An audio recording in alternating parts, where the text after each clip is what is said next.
Union on campus, this is Goldmine Live. Your weekly all-access pass inside Charlotte Athletics is brought to you by Ortho Carolina, proud to present the 2016 Charlotte 49ers football season. Bojangles, Academy Sports and Outdoors, your Carolina Ford dealers. Go to yourfordchoice.com and enter the Adventure Ready giveaway to win a 2017 Escape or Fusion from your Carolina Ford dealers. Harris Teeter, University Eye Associates, and by Wells Fargo. Now, here's your host, the voice of the 49ers, Matt Swierad. Hi, everybody. Welcome to Goldmine Live here at the Student Union. Getting some technical issues in the building figured out right before we come on the air, but we'll get it all set inside here at the Student Union as we talk about the week that is here in Niners athletics, starting with football. Head football coach Brad Lambert with us, alongside Kevin Donnalley as well. Matt Swierad with you on this Monday afternoon. Hope everybody had a good weekend and another big week of athletics for the 49ers. Men's basketball on the road tonight at Elon for their second game of the year after winning their opener on Friday night against Newberry, getting over 100 points in that one. The men are back at home on Thursday to take on East Carolina at Halton Arena. The women play on Sunday at home against Presbyterian. And men's soccer today, after our show wraps up at 1 o'clock, they should just about know by then where they'll be playing in the NCAA tournament. They bowed out in the semifinals of the Conference USA tournament this week in Huntington. But hopefully it's been a fantastic season. They get a national seed, which means a first-round bye and a home match for their first game in the NCAA tournament. Coach, this is a team that could win the national championship. Yeah, no question. And I think it was 2011 or 12 they played for the national championship, and that was one of our first recruiting weekends we had. Like Brandon Banks and Larry Ogunjobi, these guys that are now playing their last home game, that was their weekend on campus, the first official visit weekend we had. So it was pretty cool to be out at Dave & Buster's and watching those guys on the TV screen. And it's amazing, as you just said, last home game they'll be playing this week, that we've come that far with this group. Just great guys. And this will be the last time on Saturday they run through the tunnel at Richardson Stadium for a football game. Yeah, it doesn't seem possible. We were just here yesterday, starting this thing and trying to find these guys. And, we owe them a lot. They really have done a lot of good things for us and worked extremely hard, run a lot of sprints. They've done some really nice things for us. And guys like Larry and Brandon having big days, big seasons for us, last year, this year. And we just, really proud of all those guys. Any of those guys, while we're on the subject of that, any of those guys surprise you with how they've developed? Like, they could be a pretty good player, but they've really come on and become someone that you really can trust game in and game out? Well, Larry's a guy, we recruited against Furman to get him. I thought we were going to lose him to Furman. Terrence Winchester's a guy that, makes a lot of big plays for us, in the last couple of years. He walked on here. He didn't even have a scholarship here. He was in that first class of 50 walk-ons. Guys like Baumgartner and Hoffman. Kyle Hoffman's playing well for us, plays a lot. He's really doing well. Khalif Phillips, to me, he was in the second class, but that group's a lot like the first one in that we still hadn't played any games. And, we didn't, Khalif, we were his really only offer. He didn't have anybody else. And so to see where he is really, I didn't know that he would be all that. You just recruit them. You think they're good players when you sign them. Brandon Banks was probably the highest recruited guy out of that class. He had Ball State at the time. Brandon just didn't want to go that far away from home and really wanted to just come down I-85 and play for the Niners. So they each have a unique story, and that's what's kind of cool about it. It'll be hard Saturday, to know that that's their last time coming out of that tunnel. And when you started this whole thing, you talked about, character too, the kind of guys you wanted to bring in to start, the foundation of this program. And for years to come, what a great foundation you've set with the quality, not just the player, but when they leave here, the man that they've become. And we've talked to so many each Monday here, and just across the board, just great young men. Yeah, no question. That was one of our, the first things we came up with was their value column. What kind of value do they bring besides football? And, whether that's academics or character or what have you. Jamal Covington, wow, how about that guy, and beat Jacksonville State on him. So there's a lot of guys in that class that just have really overcome. Daquan Lucas, I look at him and, he signed with Miami of Ohio, and we ended up getting him that summer before we started. You kind of just look at each guy, and there's a story there, and it just kind of puts a smile on your face to think about when they came here, and now here we are. They're in their last week of home football. And still meaningful football here in November. You win out. You got to get this one first against Middle, but you win out. It's a 500 season for the first time, and a shot at going to a bowl game. Yeah, just like where our team's playing. The last 5 games, we won 3 and lost 2 by 1. So, we're competing at a really high level. Saturday we made some mistakes in the game that really cost us.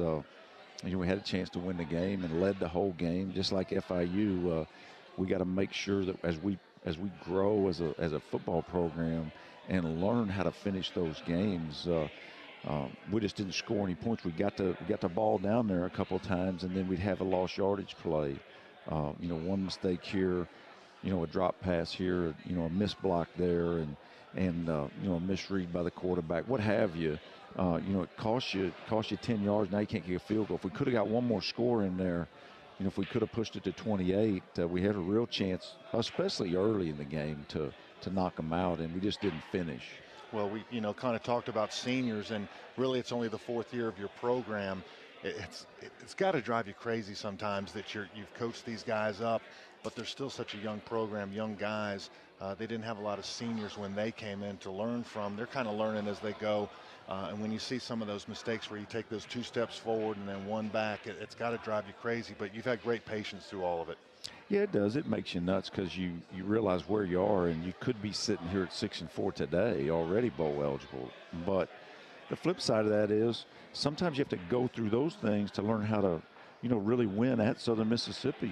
The guys didn't make hardly any mistakes down there on the road. So it's a part of the process of you win a big game at Marshall. Everybody pats you on the back. You have an open date. Everybody's patting you on the back. The guys really come together. They work hard. They go to Southern Miss, win the game. Now they really pat each other on the back. You got a 1-8 team coming in, and that was the warning signal you were trying to put up all week is, anybody can beat anybody, especially, Rice won the Conference USA Championship in 2013, went to bowl game in 2014. So, it's not like they hadn't been recruiting at Rice. They've been playing a long time. They've been recruiting Division I football for a long time. So I knew they were going to have good players, and their quarterback played extremely well. And talking to Coach Bailiff before the game, he made the comment to me, I said, the quarterback's playing really well for you. He goes, yeah, Coach. He goes, he's one of those guys. He's a senior.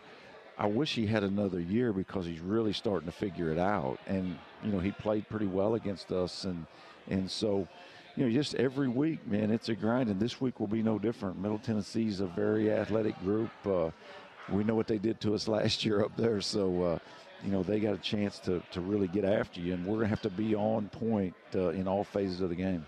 Throughout the game, we did tip our caps to Rice the way they were playing. But I got to ask you not to make excuses. This is for going forward. The O-line's been banged up, and how big of a factor was it Saturday, and how big do you fear it might be on this coming Saturday? Yeah, it's a huge factor. We were down 3 starters. We didn't start Nate Davis. Jamal just couldn't go for the game, so we were without him. Eugene standing over there on the sideline. And then Nate went in a few plays, and his toe just gave out on him. So that was a big piece of it.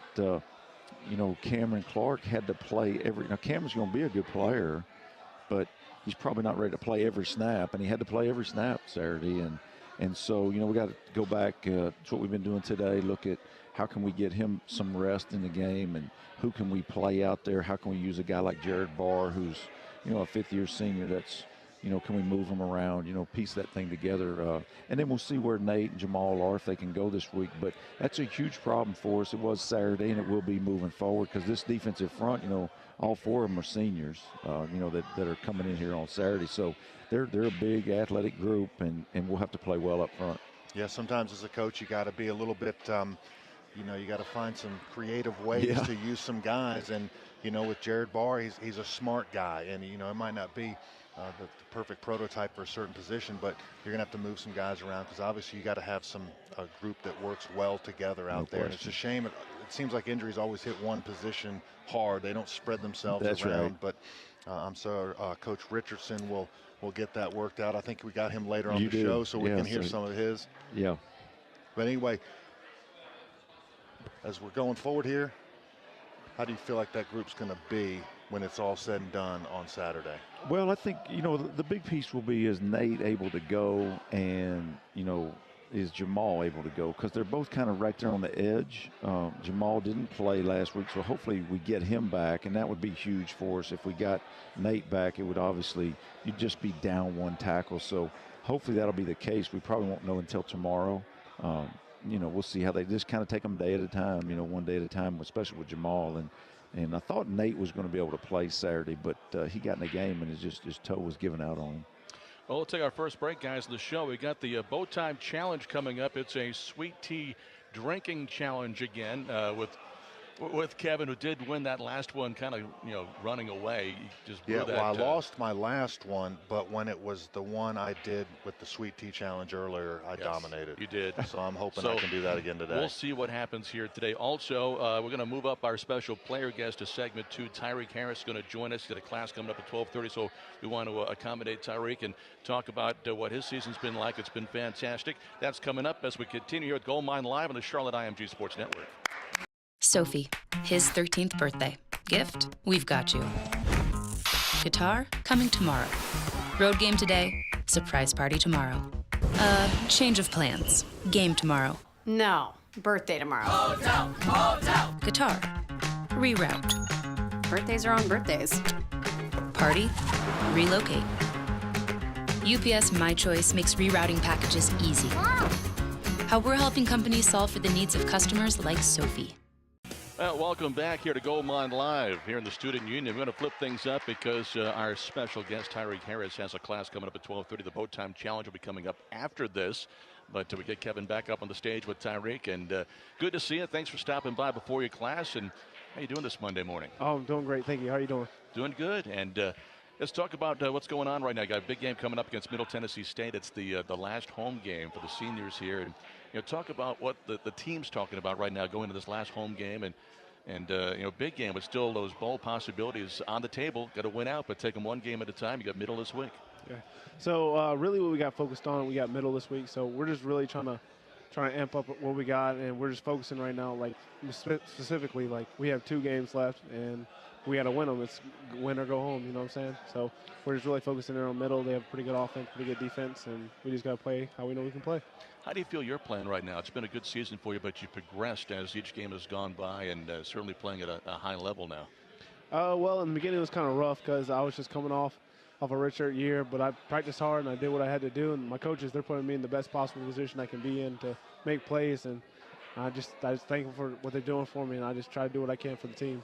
Well, I like that group that you're with. It seems like you've solidified that position with you're out there, Nick Carroll on the other side, and then Banks and Ogunjobi. You guys have really been getting after the quarterbacks. I know they throw a lot of quick passes, especially this last game, but your level of play has been really high, not just you, but that whole group. What do you think lent to that? Do you just getting some reps together, getting that experience together? Yeah, really what I think it is, like we've been practicing really hard and things like that, and really like both coaches, both Coach Edmonds and the D-line coach, Coach Curry, that we've really been pushing together, and we've been really trying to do what we can. We've been focusing on our stunts and things like that, and we've just been really practicing hard. And I think as the games have progressed, we started to rely on each other more and more, so we're starting to get a good vibe and a good flow with everything, so I think that's what it is. What was it that clicked that kind of got you playing at a higher level, that they felt like, hey, you're our starter, you're our guy? What was the thing that you had to learn to get to that level? Honestly, I just had to learn discipline. That was the biggest thing for me. Like when I first started, I didn't have very good eyes, and I would be looking in the wrong spot, but as the year progressed, my teammates helped me out, and they kept motivating me and things like that. I just eventually started looking in the right places and just going to where I need to go. You feeling good? It's been a long season. I know you're going into the 11th game this year. Your first time starting. It's important. You felt like you hit the wall a little bit, or you're still feeling good and you can finish this thing strong? Oh, I'm going to give it everything I got. I mean, this is my team. We're trying to do what we got to do, and we got 2 left, so we're going to put it all on the table for them. Talk about your game on Saturday. You set a school record with 4 quarterback hurries, so you're getting back there at the quarterback. Stanley proved to be pretty elusive on Saturday, but you guys got some pressure on him, and you again the school record. Congratulations. Hey, I appreciate it. I didn't know that, but I appreciate it a lot. So what was it like on Saturday? Because he certainly was a guy that you got to him, but you couldn't get him down. Yeah, the thing was, it was just like, it seems like when I get there, it's just about I'm just a second behind. So really, I just gotta I just got to step up my game a little bit more, do what I can, just keep taking the coaching, and just keep getting better every week.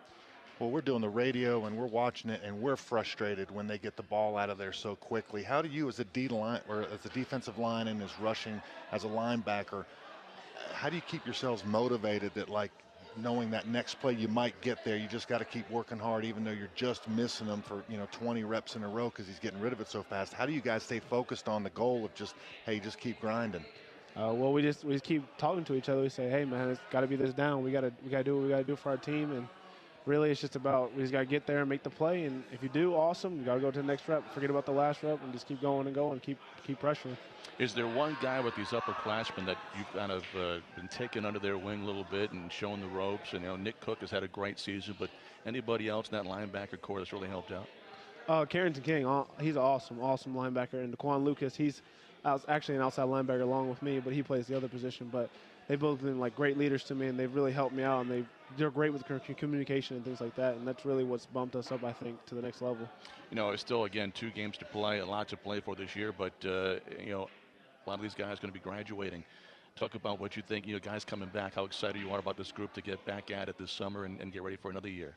Oh, wow, we're so excited. I mean, we definitely want to finish this season first and just get everything done while we can and just do what we can for our seniors. But next year we have a lot of young players coming back, a lot of great talent and new talent coming up too. So we're really excited for next season. Well, Tyriq, thanks so much. Really appreciate it. You had a great game on Saturday against Rice. Good luck this week against Middle Tennessee. I know you got to get to your next class, global information. So that's interesting. Go enjoy that one. I'll try. And we'll see you again this week. Good luck against Middle Tennessee. I appreciate it again. Tyriq Harris joining us here, Gold Mine Live, and back with more. We're going to take a break, come back then. We'll have the Ortho Carolina Student Athlete Spotlight. After that, we'll do the Bow Time Challenge with Kevin Donnalley. This is Gold Mine Live at Norms, the Student Union, and the Charlotte IMG Sports Network. Sophie, his 13th birthday. Gift, we've got you. Guitar, coming tomorrow. Road game today, surprise party tomorrow. Change of plans. Game tomorrow. No, birthday tomorrow. Guitar, reroute. Birthdays are on birthdays. Party, relocate. UPS My Choice makes rerouting packages easy. How we're helping companies solve for the needs of customers like Sophie. The Student Athlete of the Week, sponsored by Ortho Carolina, the official team physician of your Charlotte 49ers. Time once again for the Student Athlete of the Week segment. Our guest this week is on the men's soccer team. It's Maxie Rodriguez. And Maxie, you started out the season with an injury, but it seems like you've come back pretty healthy now. Just tell us, how are you feeling? I'm feeling good. Thank goodness to Tom and Jet every day. Got me back to 100%. Feeling good, ready to be a part of the team. And it's important to have you back, too, as one of the senior leaders of this team. Just tell me, kind of as a senior leader, what do you do to help inspire your teammates, especially some of the younger guys who are kind of going through this whole college thing for the first time? I know my freshman year, it's kind of, you just feel like one of the young guys. You can't really bring stuff to the table, but they obviously can. And I think it's my job to make sure that they know that they can bring that stuff out to the table. And they have a lot, and they're going to be a big part of this year, and they have to know that. Tell me a little bit, too, about, especially for some of these guys who are going through it now for the first time, what are some of the tips that you give them, or what are some of the tips that you have to balance soccer and school and social life and all the things that go into being a student athlete? I think it's just being organized, knowing when it's time to train, we train, and when it's time to school, you get that stuff out of the way so that when you're on this training field, you don't worry about that stuff. You get that done beforehand or after, and we can focus on what needs to be focused on. Tell me, away from the field, too, obviously this is a team that's very involved in the community. Tell me about some of the stuff that you guys do in the community and why it's so important for you to give back.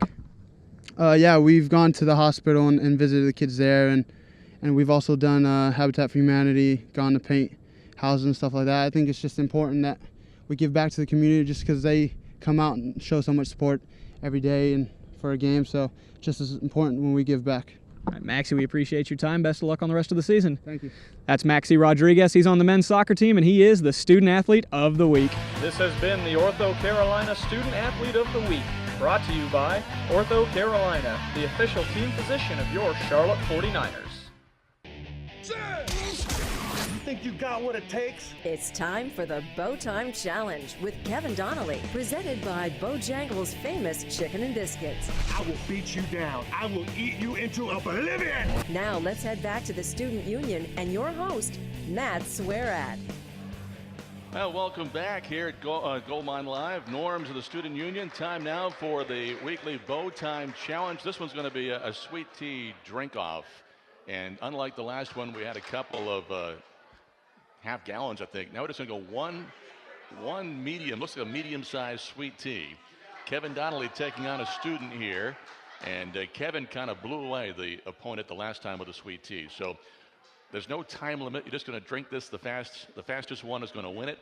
And Scott, you tell them when to go.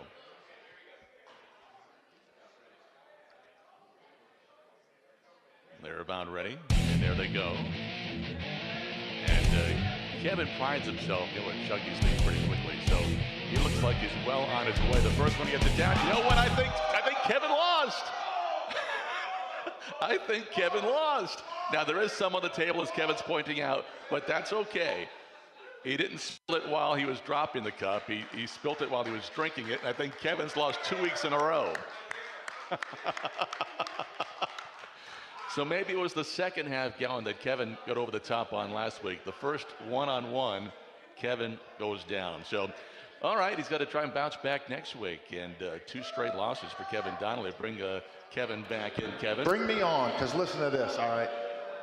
I'm a 48-year-old man, and that guy's a college kid. And we know what college kids do on the weekends. He's training all weekend for that chug contest that just happened. So I have no shame in that loss. I'm cool with it.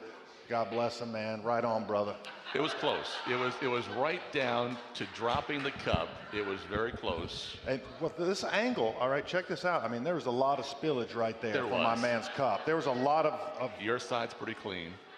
You didn't bone waste dry. anything. My side's bone dry. All right, move on. We're going to move on. And Johnson Richardson is our guest, offensive line coach, assistant coach for the 49ers. Have you move the mic a little bit closer.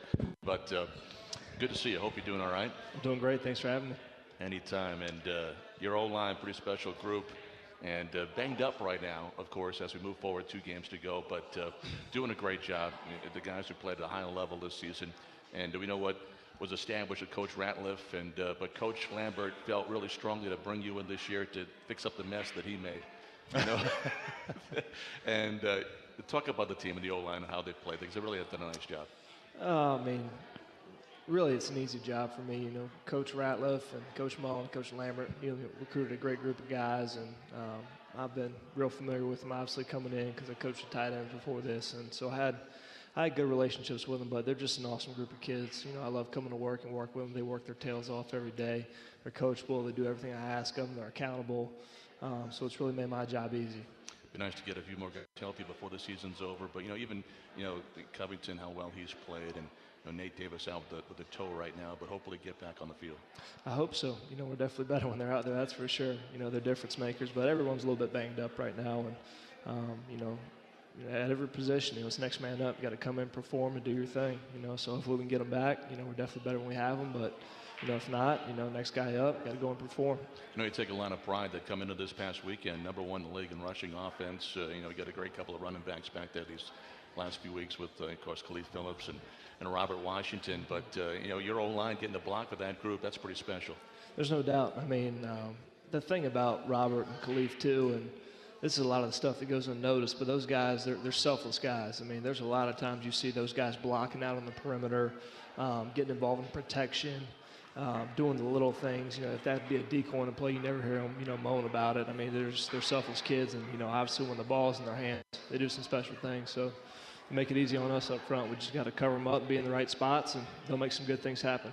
No, you can tell me if this looked good on film. I thought I saw Khalif just flat back somebody on a run to the left side. He did, yeah, outside zone play. Oh, you're used to seeing him run the rock, and he just annihilated somebody, and it fired us up because you could see it from the press box where we are, but that's not my question. How was the transition from coaching tight ends to offensive line? Were there any specific challenges in there? Did you feel like it was pretty similar? It was just getting to know a different group of guys.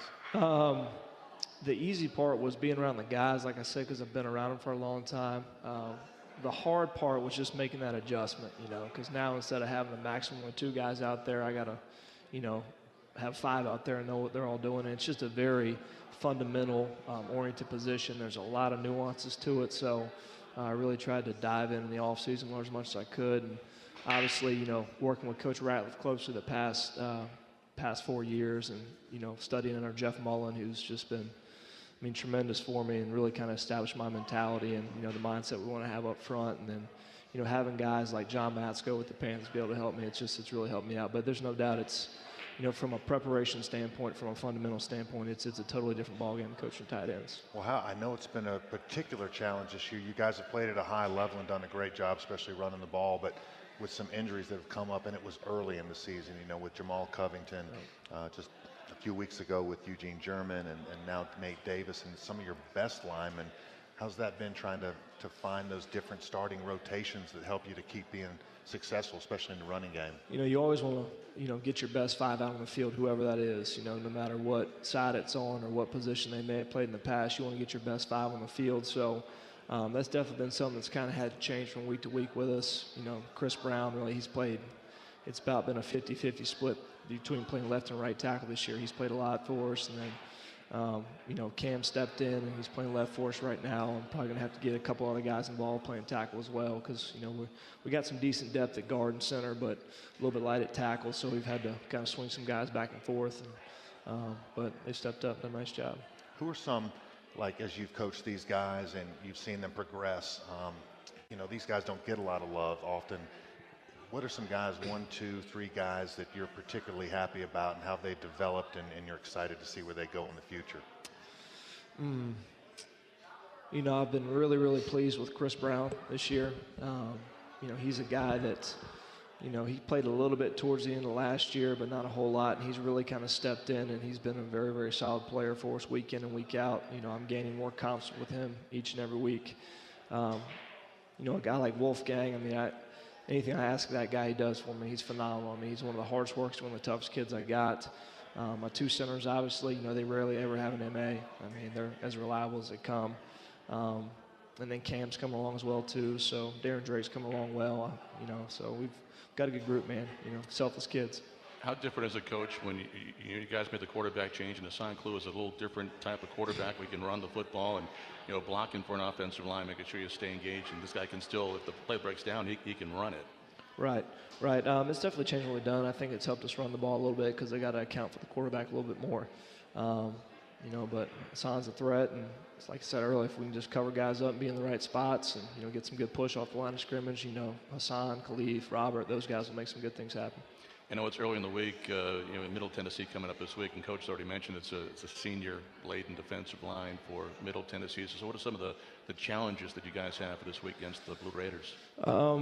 I think their strength's definitely the defensive line. They've got 2 really big guys. 2 defensive tackles are both about 6'1", 6'2", 320 pounds apiece. They've got 2 long, freaky defensive ends that are really good players that play tough and use their hands well, and they've got great motors. And they all played against us last year, too. And then they got some depth behind them, too. They rotate about 8 to 10 guys up front, so they keep them healthy and get a steady rotation and try to keep them fresh. So they're strong up front. There's no doubt about that. Well, it's going to be exciting to watch. We were blown away a couple of weeks ago at Southern Miss because Coach kept telling us all week, it's going to be tough to run the ball. On the very first play, Khalif goes for 72, and you guys just ran it wonderfully against Southern Miss. So, hopefully this week back to that, and best of luck. Thanks so much. Appreciate it. Thanks so much for coming by as well. Have a great week. We'll see you on Saturday. Thank you, guys. Appreciate it. Assistant coach, O-line coach Johnson Richardson joining us. Back with more of Gold Mine Live with Coach Lambert in a moment. This is the Charlotte IMG Sports Network. Sophie, his 13th birthday. Gift, we've got you. Guitar, coming tomorrow. Road game today, surprise party tomorrow. Change of plans. Game tomorrow. No, birthday tomorrow. Hotel! Guitar, reroute. Birthdays are on birthdays. Party, relocate. UPS My Choice makes rerouting packages easy. How we're helping companies solve for the needs of customers like Sophie. Welcome back as we're back to talking football with head coach Brad Lambert. And get ready for the game this week against Middle Tennessee, the final home game of the season. They finished the week of Thanksgiving in San Antonio against UTSA at the Alamo Dome. So we come down to the final 2 weeks of the season. And the Niners still a couple of wins away, still very much a possibility of getting to 6 to get bowl eligible. As we take on Middle Tennessee this week, 2 weeks ago they lost to UTSA. And again, they also lost their quarterback, Brent Stockstill, and they hope to get him back for a bowl game. They do have 6 wins already, so they are bowl eligible.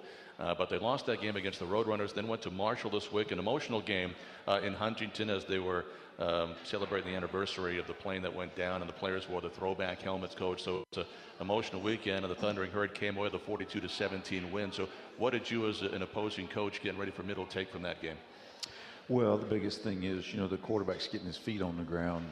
He wasn't expecting to play against San Antonio, and then all of a sudden he's thrust in the middle of that game, and San Antonio got after him pretty good, and he really struggled through that game. But he's starting to find his way. They turned it over in the second half. They were leading at the half at Marshall. We know what a tough place that is. And so second half they turned it over. Had a couple fumbles. He threw a pick, and kind of got out of hand at the end. But they're a very talented group. They got a big offensive line. They're really big. This will be one of the bigger offensive lines. I think they're all 310 and up, size-wise. And their defensive front is all seniors. So they've got a lot of age on their defensive front. So once again, it'll be a tough challenge on both sides of the line of scrimmage. We've got to control the line of scrimmage defensively. Try not to give up any big plays. The other thing that's different about this team is they're very skilled out at wideout. They're really fast. They beat Missouri a couple of weeks ago, man, and they really played well against Missouri. Very athletic, made a lot of people miss in the open field. James is, one of the best wideouts we'll play against. They just have this Ty Lee guy's a freshman. He's a very athletic guy. So they can make you miss in the open field, and so controlling the big plays in the game, which is what we did a really nice job of against Rice. I think they only had one play over 20 yards. They got the time of possession on us, but our guys never did. We never did give up any big plays, and that was a real critical piece in the game. It kept us in the game the whole time. Defensively, I thought our guys played pretty good. When you go back and watch it, we couldn't really run the ball on us. The quarterback had some scrambles and things like that. But this group's real. This will be one of the better, more athletic groups that we've played against. And so controlling the big plays in the game and then trying to generate some on the other side will be real tough. Larry and Brandon and Nick will have their hands full with Mathers, the running back, who's almost at 1,200 yards. And week in and week out, he's been really consistent. So that's one challenge you guys have. Yeah, no question. And last year up there, they really big played us. You got so many big plays on us. The game got out of hand early, and that kind of put us back on our heels up there because we weren't used to that. We came out of the gate pretty fast last year, and then we got up there and they big played us and kind of put us on our heels, early in the game, and our defense hadn't really seen that. So, this group, like I say, across the board, athletically, the running back's a good player. And they got a big offensive line. So we gotta keep them from running the ball. They'll probably try to attack the perimeter, similar to what Rice did. Get those guys in the open field, give them the ball, see if they can make us miss. But we got to make the quarterback, throw the ball and try to win the game. Well, you brought up last year's game, and I know every season the teams are different. There's not Sure. that sometimes can correlate from one year to the next, but is this a game maybe the guys will maybe on their own look back at and say, hey, that was one that really got out of hand and it got ugly, and we really want to find an extra, whatever it is to try and get us motivated to win this game?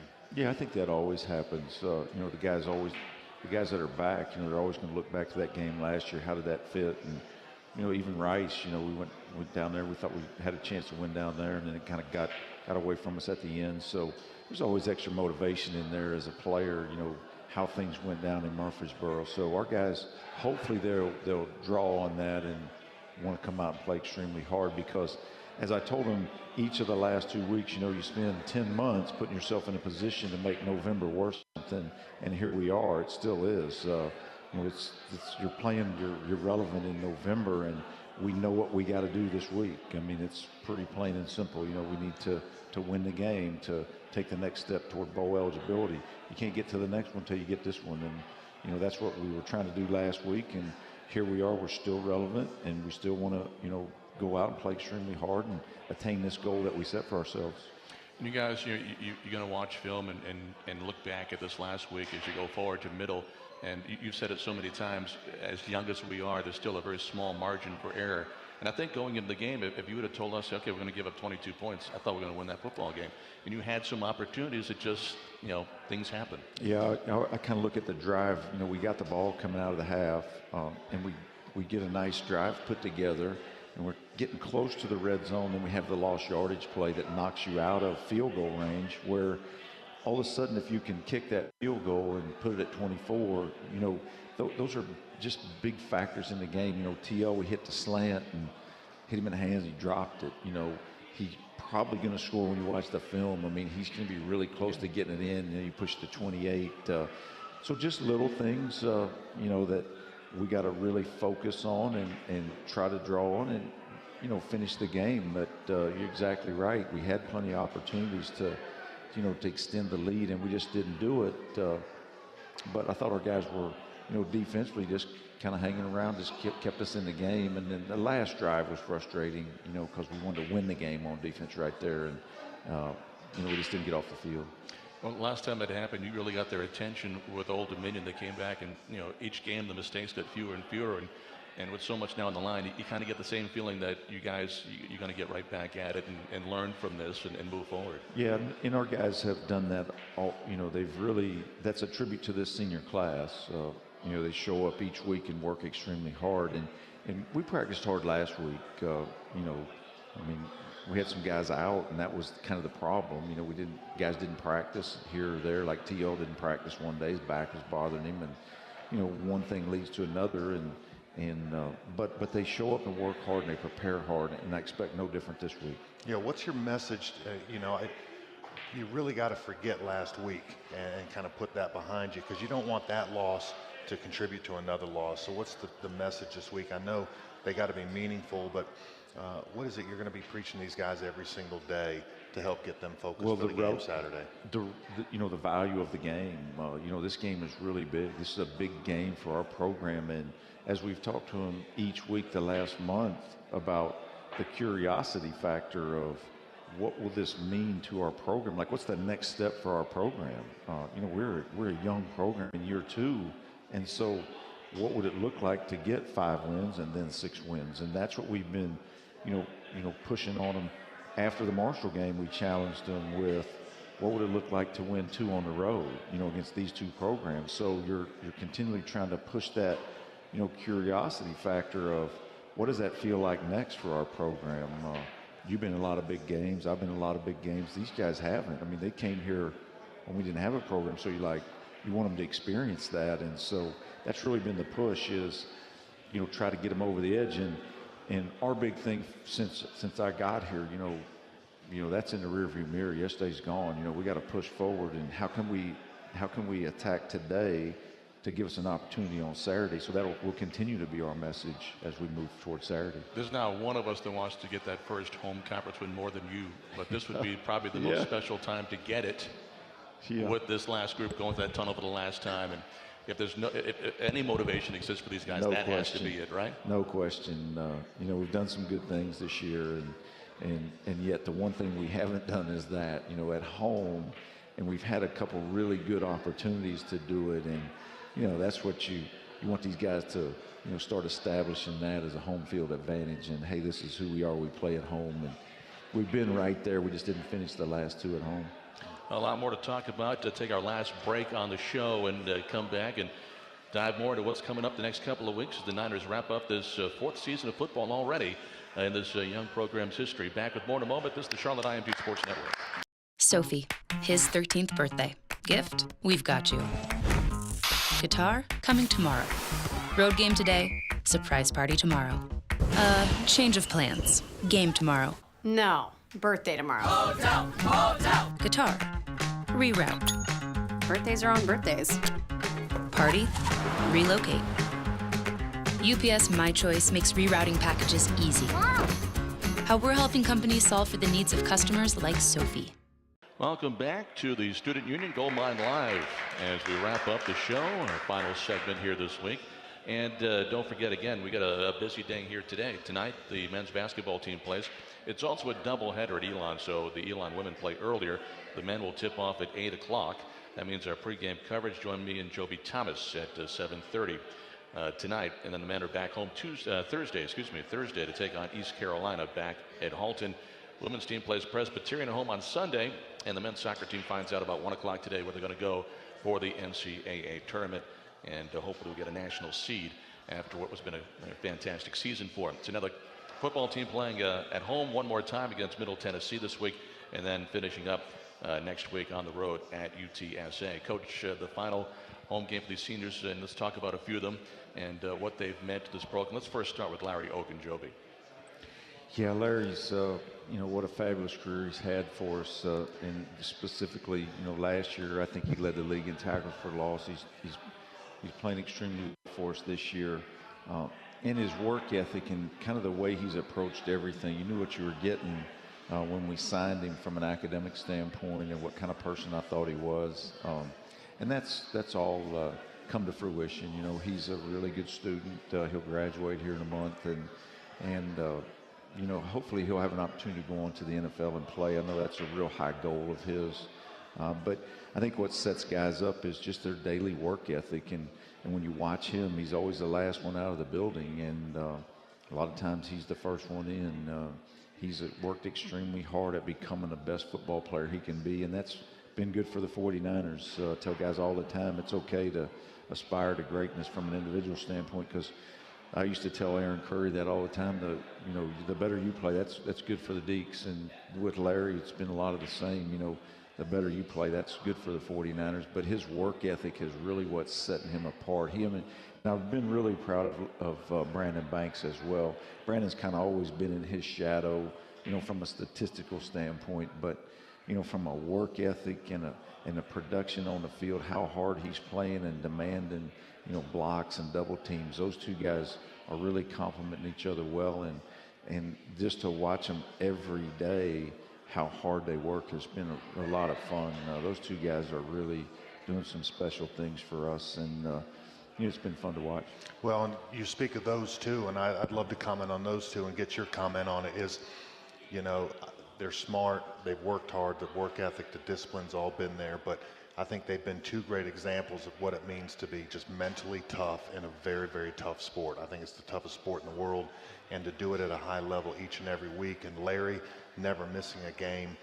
Brandon Banks only missing a couple over a 4-year career, and they've been very productive. And that takes a lot of mental toughness, because they're hurt, they're banged up, and they're pushing themselves through it. And what a good example for your younger players. Yeah, no question. I think they set the pace from that standpoint, no question. And especially the position they play. I mean, it's just banging on each other every snap. And you're exactly right, Kevin, in that mental toughness aspect of every day, your grind that you go through every day, and to watch those guys, it's been really, really special for me to watch those two guys and to know that they were two of the first to jump on board with us. It's been pretty cool. Well, this next one wasn't here from the beginning, but he left his mark, and that's Nick Cook. And whatever happens when his playing days are done, the few times that I've got to engage with Nick, if he wants to be, he's going to be a great football coach. Yeah, I think that's probably where he's headed. I think he may be headed toward the strength coaching aspect of it. We've talked a lot about that. He's a real special kid. He's from Kansas. His dad grew up kind of out where I grew up in western Kansas, so we've always kind of had a connection from that standpoint. And the way we found him, just went out there looking, and I thought there was something wrong with my eyes, because he didn't have a ton of offers, and I just thought he was a fabulous football player. When you get out there and you watch him, you're like, okay, am I not seeing something here? You can question yourself in the eval process when you think you're right, and are you the only one that sees it? So, and we were just, really, really fortunate to get the guy. I mean, he's another tough guy.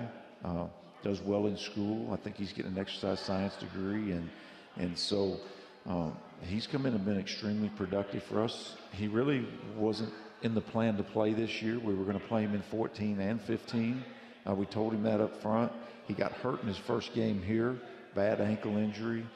So we end up redshirting him that year, and it's turned out really well for him here in 16, and he's being extremely productive. And he's another guy that's really toughing it out. He's got some injuries. He's going to have shoulder surgery, I think, after the season's over. So he's playing through some pain as well, and showing us a lot of mental toughness along that road as well. So you get those three seniors kind of right in the middle of your defense, and then you throw Carrington King right there beside him. Carrington's having some good production for us this year. He's a redshirt junior, will be back with us next year. So hopefully that, Carrington can kind of take that baton and carry it forward next year.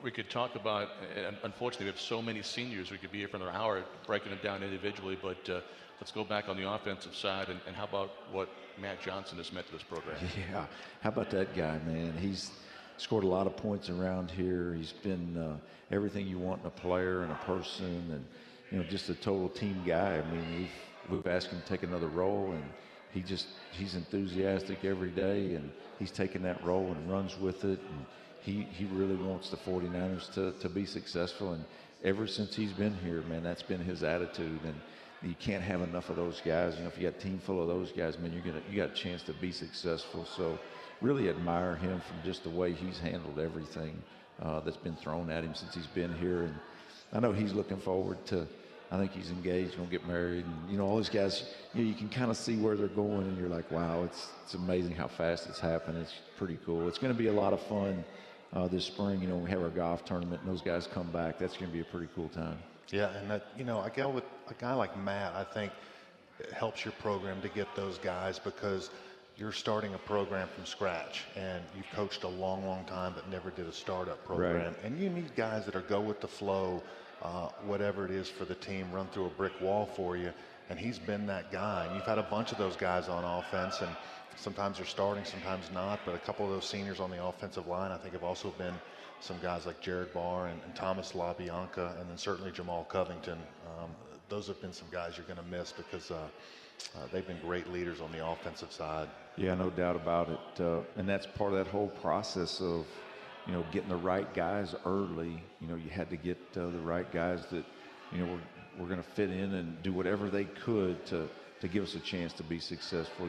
Take a guy like Casey Perry. I mean, Casey's played a lot of snaps around here, and he was in that first class with Barr and LaBianca. He was started D lineman, right? Yeah, he came here as a D lineman, and that was a pretty. We always talk about that home visit when James and I went to his home, and he's overcome a lot, and we moved him to the O-line, and he just was like, boom, if that's what you want, coach. I mean, he just those guys have all. It's been a special group all across the board. And then you throw in a guy like Khalif, who was in that next class that we had to play, and so it was pretty good. You got Khalif and also Austin Duke playing at a high level. I guess we have to get one more break in, so we'll take that break right now, come back and wrap up the show in just a moment. And just ran one break short there, so we'll take that break right now, come back in a moment. This is the Charlotte IMG Sports Network. Sophie, his 13th birthday. Gift, we've got you. Guitar, coming tomorrow. Road game today, surprise party tomorrow. Change of plans. Game tomorrow. No, birthday tomorrow. Hotel. Guitar, reroute. Birthdays are on birthdays. Party, relocate. UPS My Choice makes rerouting packages easy. How we're helping companies solve for the needs of customers like Sophie. Welcome back. Just a few minutes before we wrap up the show. And again, join us this Saturday at Richardson Stadium. 2 o'clock is the kickoff. Want to see that place packed, folks, for Senior Day.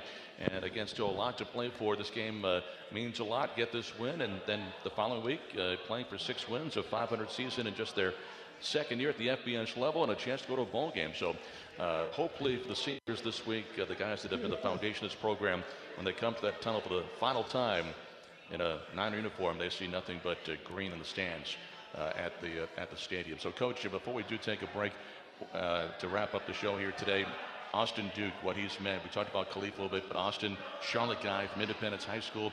Both Khalif and Austin, because they played at such a young age as freshmen, they've got some numbers that it's going to be a while before somebody passes them on the career number list. Yeah, Austin's been really productive for us. Done a lot of good things over his years. Got a lot of catches. it's always fun to see him going deep. So hopefully he'll have another good day here at home and get him going out on a high note. Well, there's the fight song. It's going to wrap up the show. Coach, thanks so much. Really appreciate it. Good luck this week. Thank you, man. Appreciate it. Brad Lambert, Kevin Donnalley, I'm Matt Swierad. We'll see you tonight. Joby Thomas and I have the call from Elon. Pregame show 7:30 for men's basketball. We tip it off at 8 o'clock. Until then, so long, everybody.